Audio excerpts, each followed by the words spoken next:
আসসালামু আলাইকুম সবাইকে। আজকে আমরা জটিল সংখ্যার আয়ের পরিচয় সম্পর্কে জানব। আয়ের কিছু বেসিক আর কি জানার চেষ্টা করব। ধরেন যে কোনো একটা আমি যদি হচ্ছে একটা Z equal to suppose X plus I Y যদি হচ্ছে একটা সংখ্যা নিই, আমরা বলি হচ্ছে এই অংশটাকে হচ্ছে বাস্তব অংশ আর এই অংশটাকে হচ্ছে কাল্পনিক অংশ বলি। তাইলে আমরা হচ্ছে আইওয়ালা যে পার্টটা দেখব ওইটাকে হচ্ছে মেনলি আমরা কাল্পনিক পার্ট বলতে পারবো। এখন আমরা যদি হচ্ছে সাপোজ একটা সংখ্যা নিলাম, সংখ্যাটা হচ্ছে ধরেন একটা হচ্ছে সংখ্যা 5 নিলাম, এটা 5টা হচ্ছে আমার বাস্তবের মধ্যে পড়ে, বাস্তব অংশের মধ্যে পড়ে। এখন আমি যদি হচ্ছে যে এই 5টার সাথে একটা যদি আই গুণ করে দিই, যেমন দেখেন এখানে হচ্ছে 5 আছে, এই 5টার সাথে যদি আমি একটা আই গুণ করে দিই, এটা ঠিক 90 ডিগ্রি অ্যাঙ্গেলে ঘুরে গেল। তার মানে আমার এটা ছিল এক্স অক্ষ বরাবর, তো 0 ডিগ্রি অ্যাঙ্গেলে ছিল, এটা হচ্ছে 90 ডিগ্রি অ্যাঙ্গেলে চলে গেল। এখন পরেরটা যদি আমি হচ্ছে আবার 5i এর সাথে যদি হচ্ছে আরেকটা আই গুণ করি, তাহলে হচ্ছে এটা আরও 90 ডিগ্রি অ্যাঙ্গেলে ঘুরবে, অর্থাৎ 90 থেকে এটা 180-তে চলে আসবে। এখন ওই সংখ্যার সাথে যদি হচ্ছে আমি হচ্ছে আরেকটা আই গুণ করি, এতটুকু আসার পরে হচ্ছে এটা ছিল মেনলি -5, এটার সাথে আরেকটা আই গুণ করলে এটা হচ্ছে 90 ডিগ্রি অ্যাঙ্গেলে ঘুরে গিয়ে আমার এই পজিশনে চলে আসবে। এখন আমরা আরেকটা এটার সাথে যদি হচ্ছে আমি আরেকটা হচ্ছে আই গুণ করলে এটা হচ্ছে এখানে চলে যাবে। একটু আমরা হচ্ছে এখানে খেয়াল করি, আইটা ছিল একটা আই গুণ করলে এটা 90 ডিগ্রি অ্যাঙ্গেলে ছিল, তার মানে এখানে আরেকটা আই গুণ করছি এটার সাথে, এটা হচ্ছে 180 ডিগ্রি চলে আসলো, এটা হচ্ছে এখানে। আমরা এটা আরেকটা আই গুণ করলে দেখলাম হচ্ছে এটা হচ্ছে এই জায়গায় চলে আসে, এবং আরেকটা আই গুণ করলে দেখলাম হচ্ছে এটা এই জায়গায় চলে আসে। তার মানে প্রতিটা আয় হচ্ছে আমরা 90 ডিগ্রি করে করে হচ্ছে ঘুরবে, এই জিনিস এরকম দেখতে পাবো আর কি। এরপরে আমরা হচ্ছে সামান্য যুগ আমরা যদি হচ্ছে i square i cube i to the power 4 এই আকারে থাকে, তাহলে কীভাবে হবে এটা একটু দেখব। দেখেন আমি হচ্ছে i square i cube i to the power 4 চারটা সংখ্যা নিলাম। এখন দেখেন আমরা হচ্ছে আইটা যদি হচ্ছে ঠিক রাখি দিই, আমরা আই স্কোয়ার ইকুয়াল টু জানি হচ্ছে -1, আই কিউবটাকে যদি হচ্ছে আমরা ভাঙি, তাহলে দেখেন আই কিউবটাকে ভাঙলে আই স্কোয়ার ডট হচ্ছে আই হবে, আই স্কোয়ারের পরিচয় আমরা -1 জানি, আর এখানে যদি হচ্ছে আই লিখি তাহলে পুরোটা হয় -i। আমরা হচ্ছে এটা এখানে বসাইলাম, আর i to the power 4 equal to 1 কেমন হয় দেখি। খেয়াল করেন আমরা হচ্ছে i square dot i to the power 4 equal to আমরা এই জিনিসটা লিখতে পারি। এখন আই টু স্কোয়ারের পরিচয় হচ্ছে -1, এটার পরিচয় হচ্ছে -1, তার মানে হচ্ছে দুইটা মিলে আমরা হচ্ছে 1 লিখতে পারবো, সেই সংখ্যাটা আমরা এখানে লিখলাম। তাহলে আমরা হচ্ছে এগুলো সব যোগ করলে ইকুয়াল টু হচ্ছে 0 পাচ্ছি। তাহলে আমরা যেটা বুঝতে পারলাম যে চারটা ক্রমিক সংখ্যা যদি হচ্ছে আমরা যোগ করি, তাহলে হচ্ছে মানে i square i cube i to the power 4 এরকম যোগ করলে আমরা 0 পাবো। এরপরে আমরা আর একটু ফার্দার টেস্ট করার জন্য একটু সামনের দিকে দেখি। আমি হচ্ছে 5 থেকে 8 পর্যন্ত নিলাম, মানে i to the power 4 i to the power 6 i to the power 7 i to the power 8।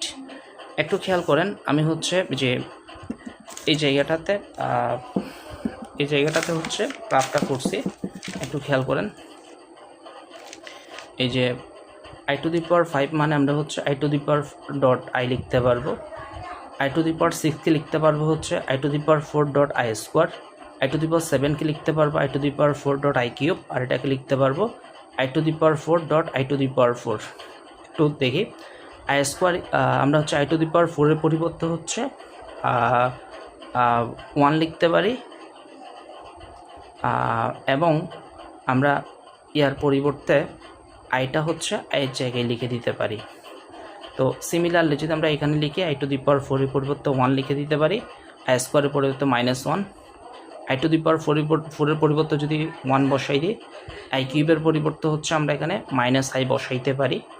আচ্ছা, আই কিউবের পরিবর্তে মাইনাস আই কেমনে আসে একটু দেখে আপনাদের, যে আই কিউব মানে হচ্ছে আমরা বুঝি যে আই স্কোয়ার ডট হচ্ছে আই, এখান থেকে হচ্ছে -1 আসবে আর এখান থেকে আই আসবে, তার মানে এখান থেকে হচ্ছে আমরা মাইনাস আই আনতে পারবো আর কি। আচ্ছা, তাহলে এতটুকু এখান থেকে i⁴ = 1, i⁴ = 1 লিখলে দেখা যায় নাই, i⁴ = 1, i⁴ যদি হচ্ছে আমরা 1 লিখি তাহলে দুইটা 1 গুণ করলে আমরা 1 পাবো, ইকুয়াল টু হচ্ছে আমরা এখান থেকে 0 লিখতে পারবো। আচ্ছা, এটা গেল হচ্ছে 4টা সিকোয়েন্সে আমরা কিভাবে লিখতে পারি সেটা। আমি হচ্ছে এখানে সাইড নোট আকারে দিলাম, আপনারা আপনাদের সুবিধার্থে লিখে নিতে পারেন। এরপরটা হচ্ছে মানে আয়ের পাওয়ার, যদি আমরা কিছু ম্যাথ দেখব ছোট ছোট, মানে আয়ের পাওয়ার যদি হচ্ছে 4 দিয়ে যদি আমরা বিভাজ্য করতে পারি তাহলে হচ্ছে 1 লিখবো, যেভাবে দেখছিলাম হচ্ছে এখানে i⁴ = হচ্ছে 1 দেখছিলাম আমরা, সেভাবে হচ্ছে 4 দিয়ে বিভাজ্য করতে পারলে 1 লিখতে পারবো। যেমন 101 এর সংখ্যাটাকে হচ্ছে আমরা i⁴100.i লিখতে পারি। এখন 100 টাকা হচ্ছে দেখেন 4 দিয়ে বিভাজ্য হবে, 100টা যদি 4 দিয়ে বিভাজ্য হয় আমরা লিখতে পারবো হচ্ছে 1, এখানের সাথে যদি i গুণ করি তাহলে হচ্ছে i.1 = হচ্ছে আমরা i পাবো। এরপরে i⁴103 এর জন্য হচ্ছে আমি এখানে লিখতে পারবো হচ্ছে i⁴100.i³, তার মানে আমি হচ্ছে i⁴100 যেটা এটা হচ্ছে 4 দিয়ে ভাগ করতে পারতেছি, এজন্য হচ্ছে আমি এখানে 1 লিখবো। আই কিউবিকের পরিবর্তে হচ্ছে আই স্কোয়ার ডট হচ্ছে আই লিখতে পারবো, এটার পরিবর্তে হচ্ছে আমি -i লিখলাম। এরপরে খেয়াল করেন এটার ক্ষেত্রে আমরা লিখতে পারতেছি যে এটা একটু লম্বা সংখ্যা দেখা যাচ্ছে, আমরা হচ্ছে 400 পর্যন্ত লিখলাম, ডট হচ্ছে i⁻70, দেখো এই যে এতটুকু পর্যন্ত আর কি। তো আমরা যেহেতু হচ্ছে এই যে লাস্টে যেহেতু 0 আছে, আমরা হচ্ছে এটাকে হচ্ছে বলতে পারবো এটা 4 দ্বারা হচ্ছে আমাদের বিভাজ্য সংখ্যা হবে আর কি। ধরো 100, 200, 300, 400 এই ধরনের সংখ্যাগুলো হচ্ছে নর্মালি 4 দ্বারা বিভাজ্য হয় আর কি। তো এটার সাথে যদি i⁻70 হয় তাহলে এখান ক্ষেত্রে আমি 1 পাচ্ছি, আর এখান থেকে i⁻70 থেকে আই স্কোয়ার কেমন আসে এটা বলি। যে আমরা মনে করেন হচ্ছে যে i⁻70, তো আমরা এটাকে হচ্ছে যে 4-এর হিসাব করলে 4 25 হচ্ছে আমরা কত, সরি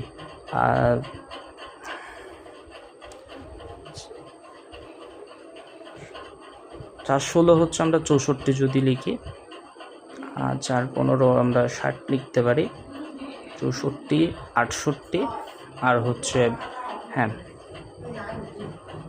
17। দেখেন আমি যদি